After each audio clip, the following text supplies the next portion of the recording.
جو پنڈی کی طرف چل رہی ہے. آج میں سرگودا میں بھی لوگ اپنے دیکھ رہا ہوں اور ماشاءاللہ اچھی تعداد میں لوگ بھرپور طریقے سے اس میں شرکت کر رہے ہیں. جیلم میں دیکھ رہا ہوں اپنی ہماری مارچ شاہ محمود قریشی اس کو لے کے آ رہے ہیں. اور پھر مردان کے اندر تو مردان بھی آج ہمارے لوگ موبلائزڈ ہیں اور عوام پنڈی کی طرف مارچ کو لے کے آ رہی ہے. تو میں سب سے پہلے ساری اپنی قوم کو آپ سب کو بتانا چاہتا ہوں کہ یہ مارچ کیوں ہے, یہ حقیقی آزادی کی مارچ ہم کیوں کر رہے ہیں. سب سے پہلے کہ ہم یہ مارچ اس لیے کر رہے ہیں کہ اس ملک کے اوپر جو چور مسلط کیے ہوئے ہیں, جن کو ایک سازش کے تحت ہمارے اوپر بٹھایا گیا ہے, جو 60% سے زیادہ جو ہماری کیبنٹ ہے وہ ضمانت پہ ہے, اور جو پرائم منسٹر بنایا گیا ہے اس کو اور اس کے بیٹے کو سزا ہونے والی تھی ایف آئی اے کے کیس میں 16 ارب روپے کے مقصود چپراسی والے کیس میں, اور پھر 8 ارب کا نیب کے اندر ٹی ٹی کا کیس تھا, اور پھر آپ کو این آر او دے دیے. یعنی 1100 ارب روپے کے کرپشن کے کیسز انہوں نے اسمبلی میں بیٹھ کے قانون پاس کیا امینڈمنٹ کی نیب کے اندر کہ ہر امینڈمنٹ میں ان کا کوئی نہ کوئی بڑا ڈاکو اس کے اوپر سے کیس ختم ہو رہے تھے. تو سب سے پہلے تو یہ ہے کہ ہم اس لیے جا رہے ہیں اسلام آباد میں, یہ ہمارا حق ہے پرامن احتجاج کا ایک جمہوریت کے اندر, کہ ہم احتجاج کریں کہ ہم بھیڑ بکریاں نہیں ہیں, ہم انسان ہیں, ہم اب امر بالمعروف پہ کھڑے ہیں جو کہ اللہ کا حکم ہے ہمیں, کہ ہم یہ جب اس طرح کے چور ہمارے ملک کے اوپر بیٹھ گئے ہیں تو ہم اس کے خلاف مظاہرہ کر رہے ہیں, مظاہرے کر رہے ہیں اور مارچ کر رہے ہیں. اور صرف ایک یہ بتانے کی ساری عوام کو, اپنے قوم کو ہم یہ بتا رہے ہیں کہ ہم اس طرح کے ظلم اور ناانصافی کو نہیں تسلیم کرتے. تو اس کے اندر جو ہماری کوشش یہ ہے کہ ایک پاکستان میں لوگوں کو سمجھائیں کہ قانون کی حکمرانی کیا ہوتی ہے. جب چور اس اوپر آ کے بیٹھ جاتے ہیں اور اپنے آپ کو این آر او دے دیتے ہیں تو اس کا مطلب یہ کہ یہاں قانون کی حکمرانی نہیں ہے, یا جنرل کا قانون ہے. اور ہم یہ کہنا چاہتے ہیں کہ ہماری جو انصاف کی تحریک 26 سال پہلے شروع ہوئی تھی, اس کا سب سے بڑا مقصد یہ تھا کہ نہ پاکستان میں جمہوریت حقیقی آ سکتی ہے, نہ حقیقی آزادی آ سکتی ہے, کیونکہ حقیقی جمہوریت انسان کو آزاد کرتی ہے. وہ آ ہی نہیں سکتی جب تک رول آف لا نہ ہو, قانون کی حکمرانی نہ ہو, انصاف نہ ہو. اور پھر خوشحالی نہیں آ سکتی پاکستان میں, کسی بھی دنیا کے ملک میں جس ملک کے اندر رول آف لا, انصاف نہ ہو. اور ساری دنیا میں نے آپ کو بتایا بھی تھا کہ جتنے بھی ملک سارے خوشحال ہیں, وہ سارے ملکوں میں 90% سے زیادہ رول آف لا ہے, یعنی قانون کی حکمرانی ہے. اور جو سارے غریب ملک ہیں ان کے اندر 10% سے بھی کم قانون کی حکمرانی ہے. نائجیریا جو تیل کے ذخیرے پہ بیٹھا ہے, غریب ترین ملک ہے, کیونکہ وہاں جنرل کا قانون ہے, وہاں کرپشن ہے. جب قانون نہیں ہوتا, جب انصاف نہیں ہوتا تو کرپشن ہوتی ہے, اور کرپشن ملک کا دیوالیہ نکال دیتی ہے. تو اس لیے جو امیر ملک ہیں وہ امیر ہیں اس لیے کہ وہاں انصاف ہے اور وہاں کرپشن نہیں ہے, بڑے پیمانے پہ کرپشن نہیں ہے. ان کے وزیر چوری نہیں کر سکتے, اور اگر چوری کرے تو این آر او نہیں لے سکتے, ان کا پرائم منسٹر نہیں کر سکتا. تو جب پینما کا جو انکشاف ہوا تھا تو جدھر جدھر باہر کے مغربی جمہوریت کے اندر جن لوگوں کے نام آئے تھے وہ سب یا وہ جیل میں گئے تھے, یا ان کو انہوں نے استعفیٰ دیا تھا, یا وہ ختم ہو گئے تھے, قوم نے ان کو مسترد کر دیا تھا. تو ہم امر بالمعروف پہ چل رہے ہیں ان چوروں کے خلاف. ہم قانون کی حکمرانی ڈیمانڈ کر رہے ہیں کہ ہم یہ چاہتے ہیں کہ اس ملک میں انصاف ہو, کہ یہ نہ ہو کہ صرف چھوٹا چور جیل میں جائے اور یہ بڑے بڑے ڈاکو آ کے آج اسمبلیوں میں بیٹھے اور اپنے کیسز معاف کروائیں. دوسری وجہ, جب سے یہ آئے ہیں اس ملک کی معاشی قتل ہو چکا ہے, اور یہ میں اب نہیں 6 مہینے سے کہہ رہا ہوں کہ اگر یہ چور اوپر جو مسلط کیے گئے ہیں، اگر آپ سمجھ رہے ہیں کہ یہ کسی ملک کو بہتر چلا لیں گے، تو ان کا 30 سال سے یہ ملک پہ ہمارے ملک کے اوپر حکومت کر رہی ہیں. دونوں جماعتیں 30 سال سے ملک پہ حکومت کر رہی ہیں. ان کے 30 سال میں میں بار بار اپنی قوم کو بتاتا ہوں کہ ڈاکٹر عشرت حسین نے اپنی کتاب میں لکھا ہے کہ جب سے یہ دو خاندان آئے ہیں 90 کی دہائی میں، ہندوستان بھی ہمارے سے آگے نکل گیا، بنگلہ دیش بھی ہمارے سے آگے نکل گیا. یاد رکھیں کہ 90 سے پہلے پاکستان معاشی طور پہ، ہر طور پہ بنگلہ دیش سے بھی آگے تھا، ہندوستان سے بھی آگے تھا. لیکن ان دو خاندانوں کے آنے کے بعد یہ امیر ہوتے گئے اور قوم مقروض ہوتی گئی. تو ہم کیا چاہتے ہیں؟ ہم چاہتے ہیں صاف اور شفاف الیکشن ہو، ایک نئی گورنمنٹ آئے، تاکہ سیاسی استحکام سے ہماری معیشت میں استحکام آئے. پولیٹیکل سٹیبلٹی ہوگی تو معاشی طور پہ سٹیبلٹی ہوگی. اور میں پھر سے آپ کو یہ کہہ دوں کہ کل میں نے آپ کو کہا تھا کہ پاکستان جب ہم آئے تھے مارچ میں، تو پاکستان کا جو رسک ہے، یعنی اپنے قرضوں کی قسطیں واپس کرنے میں جو رسک تھی یا خطرہ تھا، وہ 5% تھا. کل وہ 64.5% پہ پہنچ گیا تھا. اور آج صبح جو آج آپ اخبار پڑھیں تو 75% پہ پہنچ گیا ہے. یعنی کہ آج باہر کی دنیا سمجھتی ہے کہ اگر وہ پاکستان کو قرضہ دیں تو 75% چانس ہے کہ پاکستان قرضے واپس نہیں کر سکے گا، ڈیفالٹ کر جائے گا. اور یہ اتنا خطرناک ہے کیونکہ جب یہ دنیا یہ دیکھتی ہے تو کوئی باہر کی دنیا پاکستان میں سرمایہ کاری نہیں کرے گی. کوئی بھی کمرشل بینکس بیرونی پاکستان کو قرضے نہیں دیں گے. اور اندر بھی جب لوگوں کو یہ خطرہ ہو کہ پاکستان ڈیفالٹ پہ جائے گا، تو ڈیفالٹ کا مطلب پھر میں آج آپ سب کو بتا دوں، اس کا مطلب یہ ہے کہ اگر ہم اپنے قرضوں کی قسطیں واپس نہیں کرتے تو باہر سے سارا ڈالر آنے ختم ہو جائیں گے. اور ڈالر جب کم ہو جائیں گے، اور جب وہ کم ہوں گے تو ڈالر کی قیمت اوپر چلی جائے گی، روپیہ گر جائے گا. اور جب روپیہ گرے گا تو اس ملک میں ایک اور طوفان مہنگائی کا آئے گا. تیل، بجلی، پٹرول، جتنی چیزیں باہر سے منگواتے ہیں وہ سب مہنگی ہو جائیں گی. ہر چیز مہنگی ہو جائے گی. تو ایک تو مہنگائی آئے گی اور غربت بڑھے گی. دوسرا، اگر آج میں سرمایہ کاری کرنا چاہتا ہوں تو میں سوچوں گا کہ کیوں میں اپنا پیسہ کسی کارخانے میں لگاؤں جبکہ میں وہ اسی پیسے کا ڈالر خرید لوں، کیونکہ روپے تو نیچے جا رہا ہے اور ڈیفالٹ کی طرف جا رہا ہے. اس لیے یہ خطرہ ہے. اور اس لیے ضروری یہ ہے کہ ہم اس ملک میں صاف اور شفاف الیکشن کروا کے پاکستان کو اس دلدل سے نکالیں جس میں ہم بڑی تیزی سے کھپتے جا رہے ہیں. تو یہ پھر سے یاد رکھ لیں کہ کل ہمارا ڈیفالٹ کی جو رسک تھی وہ تھی 64.5%. پھر سے کہ جب ہم آئے تھے، ہم جب آخر میں تھے، ہماری جب حکومت جانے لگی تھی تو وہ 5% تھی.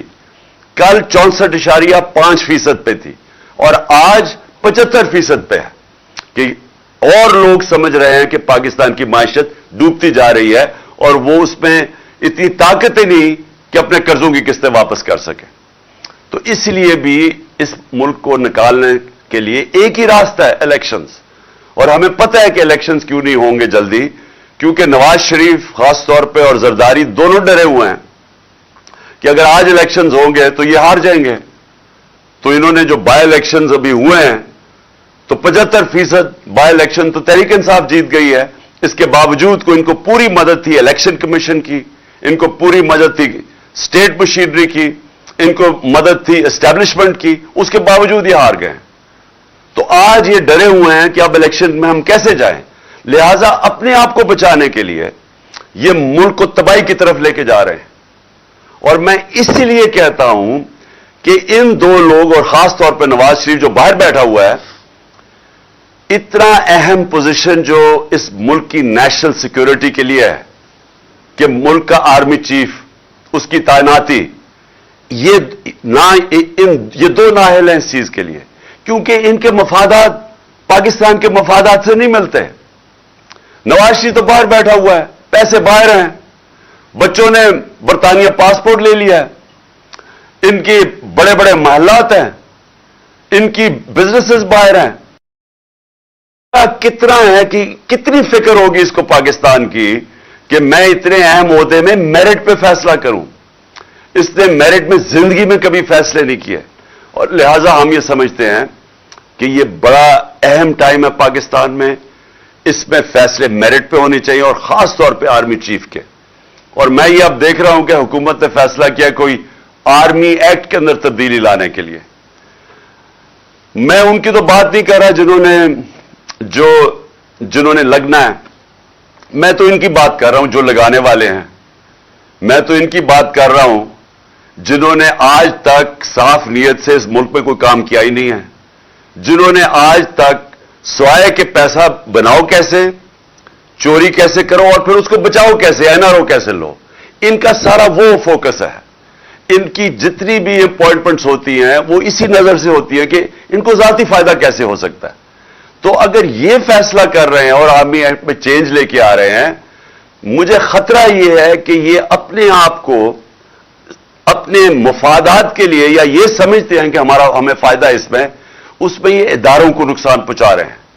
انہوں نے پنجاب پولیس تباہ کی، عباس خان آئی جی کی 1993 کے اندر لاہور ہائی کورٹ میں رپورٹ ہے کہ انہوں نے کیسے پیسے لے کے پولیس والوں کو بھرتی کیا۔ ان کی رپورٹ ہے کہ انہوں نے کیسے مجرموں کو پولیس میں بھرتی کیا، یہ 93 کی رپورٹ ہے۔ تو لہذا ہم یہ سمجھتے ہیں کہ جو بھی اپوائنٹمنٹ ہو وہ میرٹ کے اوپر ہو، اور وہ ہو جو کہ ہمارے ادارے کو مضبوط کرے۔ اور اس کے علاوہ میں ایک اور چیز پہ آج بات کرنا چاہتا ہوں۔ کیمپین میرے خلاف جب سے میں حکومت سے گیا ہوں، ہر تھوڑی دیر کے بعد کیمپین آ جاتی ہے۔ کیمپین شروع کیسے ہوتی ہے؟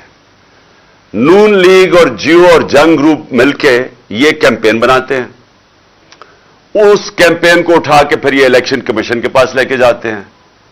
الیکشن کمیشن میں بیٹھا ہوا آدمی جو چیف الیکشن کمیشن، وہ ان کا خاص آدمی ہے، وہ ان کے ساتھ مل کے پھر ہمارے اوپر فورن فنڈنگ کیس مثلاً وہ لے آتا ہے، اور ہمیں میڈیا کے اندر برا بھلا کہا جاتا ہے کہ جی تباہ کر دیا انہوں نے، پکڑے گئے، اب پارٹی کو اب بین کر دیا جائے گا فورن فنڈنگ کیس کے اندر۔ اور ہم بار بار اپنی ساری صفائیاں پیش کرتے ہیں، ہم اپنی سارے جو فورن فنڈنگ کے اندر جو انہوں نے نام لیا تھا اس کے اوپر جن لوگوں نے ہمیں پیسے دیے ان کے نام دیتے ہیں، 40,000 کے جو ہمارے ڈونرز ہیں ان کے نام دیتے ہیں، اور یہ ہے 10 سال پرانی چیزیں، ہم سارا ریکارڈ دیتے ہیں۔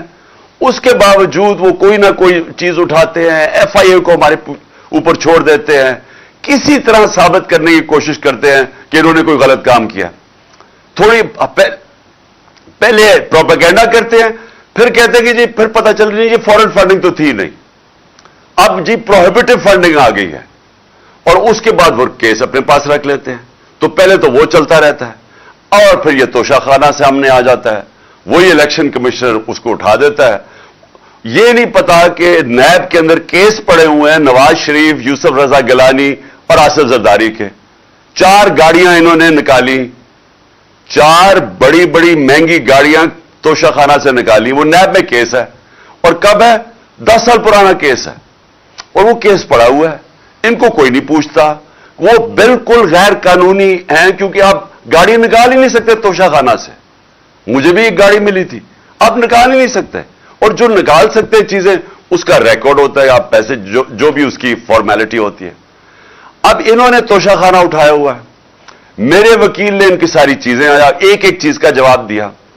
اب انہوں نے ایک نیا کام کیا، کل انہوں نے وہی جو کمبینیشن جیو نون لیگ، اور اس کے بعد انہوں نے ایک فراڈ کو پکڑا۔ یعنی اگر آپ نے کوئی غلط کام کرنا ہے تو اس میں بھی کوئی عقل ہونی چاہیے، لیکن یہ اتنے بیوقوف ہیں، کیونکہ مجھے جرائم پیشہ لوگ ہیں یہ۔ انہوں نے بیٹھ کے جس آدمی کو لے کے آئے، وہ سوشل میڈیا نے سارا بتا دیا کہ وہ ایک بھاگا ہوا ہے ناروے سے، اس کے اوپر کتنے کیسز ہیں, اس نے پاکستان کی FIA نے اس کے اوپر کیسز تھے, یہاں مانگنے کی کوشش کی, یعنی اس کی پوری تاریخ ہے. اس فراڈ کو انہوں نے کہا کہ جناب پورا ایک پروگرام کیا کہ اس نے کہا جی عمران خان کی گھڑی اور اتنی مہنگی بک گئی. اور میں ان کی عقل پہ حیران ہوں کہ وہ سارا کیس, وہ جو رسید ہے وہ تو پڑی ہوئی ہے توشہ خانہ کے اندر, یعنی کتنی گھڑی بکی ہے وہ سب کچھ ہے, ریکارڈ اویلیبل ہے. اور انہوں نے پورا پروپیگنڈا کیمپین کی. تو میں نے فیصلہ کیا ہے کہ میں پہلے میں نے تو اس کے اوپر بھی کرنی تھی, فورن فنڈنگ کے اوپر بھی. اس الیکشن کمیشن نے میرے پر ڈالا کہ عمران خان کو پتا ہوتے ہوئے کہ یہ غلط فنڈنگ ہے, اس کے باوجود اس نے اس کی اجازت دی. میں تو اس کے اوپر بھی, اس کے اوپر الیکشن کمیشن کے اوپر میں نے ہرجانہ کرنا تھا.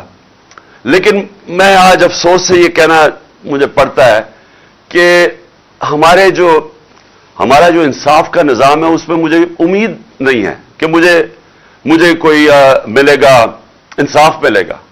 لہذا اس باری میں نے کیا کیا, میں یہ جیو گروپ کے خلاف لندن میں اب کیس کر رہا ہوں. میں نے وکیل سے بھی بات کر دی ہے.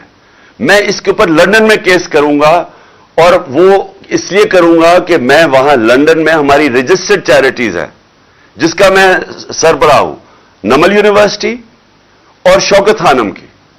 اور کیونکہ انہوں نے یہ وہاں بھی چلتا ہے تو ادھر میں اب ان کے اوپر کیس کروں گا کہ یہ جو میرے اوپر انہوں نے جو میری کردار کشی کی ہے, اب یہ وہاں جواب دے گے, کیونکہ ہم پیسے اکٹھے کرتے ہیں شوکت خانم کے لیے اور نمل کے لیے. تو لہذا میں لندن میں بھی کیس کروں گا. یہ جو شخص ہے, یہ جو فراڈ ہے, اس کے اوپر میں دبئی میں بھی کیس کروں گا, اور ان کے اوپر, یہ جیو کے اوپر دبئی میں بھی کیس کروں گا, اور پاکستان میں بھی کیس کروں گا.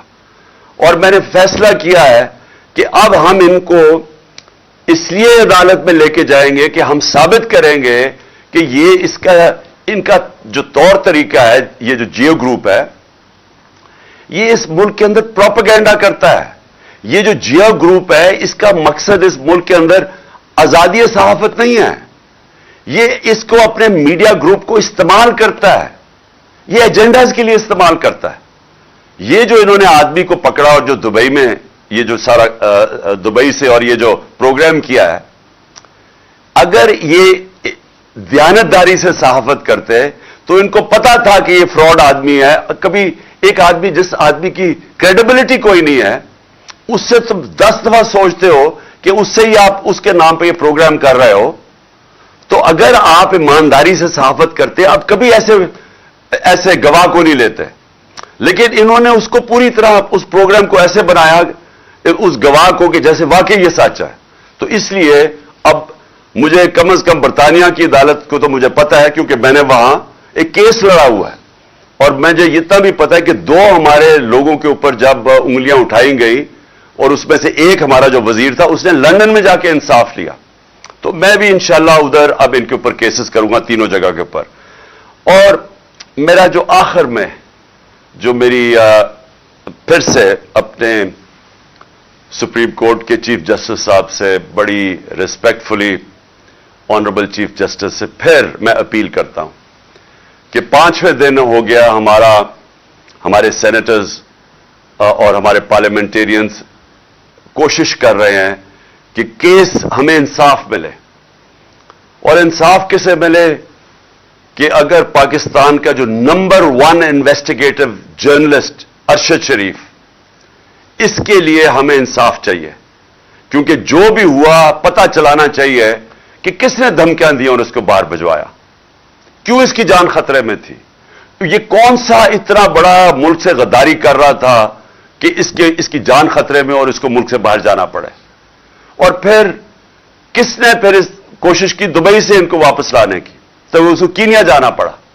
یہ میں چاہتا ہوں کہ ہمارے سپریم کورٹ اس کے اوپر پوری طرح تحقیقات کرے, کیونکہ یہ صرف یہ نہیں کہ ایک پاکستان کا نمبر 1 جرنلسٹ اس کی شہادت ہوئی ہے, یہ سارے باقی صحافیوں کے لیے بھی اگر سپریم کورٹ ان کے ساتھ کھڑا ہوگا تو تب ہی وہ صحافی جو دیانتداری سے کام کرتے ہیں, جو ان کے ضمیر کی کوئی قیمت نہیں ہوتی, وہ تب ہی اس ملک کے اندر صحیح معنی میں اپنے آزادی صحافت ہوگی اور اپنے حق اور سچ کے لیے کھڑے ہوں گے.